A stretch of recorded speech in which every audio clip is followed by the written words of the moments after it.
In recent times, President Donald Trump has discussed his plans to bring manufacturing back to America. In his efforts to do so, he has mentioned in numerous instances plans to impose big import taxes on imported goods. Those taxes or tariffs would cut into profit margins for manufacturers, reducing profit and providing incentive for them to manufacture more goods in America as a result. Whether Trump's border tax will be implemented by itself or as part of the House Republican plan to create a border adjustability tax is yet to be seen. I think while the idea sounds good in theory, it could actually produce more harm than benefit. If Trump decides to roll his tax into the border adjustability tax plan that's in the House, it would cause the cost of goods in America to spike. Many general household products you buy today, from soap to detergent, could see a possible price increase. And mostly imported goods like electronics, such as TVs or radios, would also experience a similar spike. Today, I'm going to tell you more about the border adjustability tax and why you should advocate to vote against it. The House plan overhauls our current systems of taxes on exports and instead imposes them on imports, taxing goods in the country where they're consumed and used rather than where they're manufactured. The tax is massive, a 20% tax on goods created outside of the U.S. and imported. Bloomberg writer Lindley Browning discusses that many U.S. retailers are opposed to the idea. Retailers like Walmart, Target, and Best Buy choose to import many of the products they carry in stores in order to offer Americans a lower price. However, in order to maintain profit margins with a border adjustability tax, they would need to pass on price increases to customers. Neutrogena moisturizer, Dove bar soap, LG TVs would all jump upwards of 20% to become more expensive in order to compensate for this.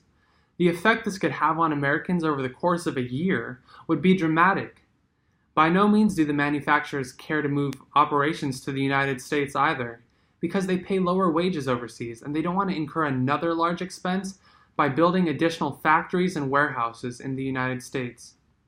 CBS writer Amy Peachy also says the implications of this tax would affect other things, such as clothing, and more importantly, gasoline. These are all goods manufactured elsewhere and then consumed in the U.S. Furthermore, I have recently attended a trade conference called RELA, where CEOs from retailers in America come to meet on an annual basis. This was a topic of large discussion.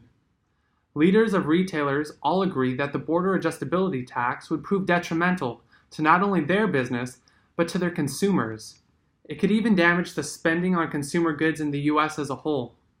Brian Cornell, the CEO of Target, who was in attendance at this conference, went alongside other CEOs to discuss this issue with Donald Trump in hopes of convincing him that a border adjustability tax would be the wrong move. When I was able to meet him, he was adamant that it would be the wrong move because it would hurt consumer spending and mass retailers' ability, like his own, to provide prices to Americans that they can afford. Donald Trump's purpose of imposing a tax on imports expands beyond bringing back manufacturing jobs to the U.S. It's also a source of funding for Donald Trump's wall between the U.S. and Mexico. Retailers are urging Trump to consider his initial plan, which would impose large tariffs on certain countries and goods, rather than on goods as a whole. This would also work to further his agenda of relocating the production of certain goods to America, since the imposed tariffs would likely be larger and more targeted. This method would also put pressure on companies who operate right across the border, in countries like Mexico or Canada, to relocate their businesses, which would be much more reasonable than, say, moving a clothing company from Bangladesh to America. In the months that come, both Donald Trump and the House will make decisions regarding the border adjustability tax, and it's important that you advocate for the decision to veto the bill for American families, and for your own. A 20% increase in household spending would prove a tremendous obstacle for middle-class families everywhere. So today, I urge you send an email or make a call to your officials and tell them that a border adjustability tax is the wrong move for Americans everywhere.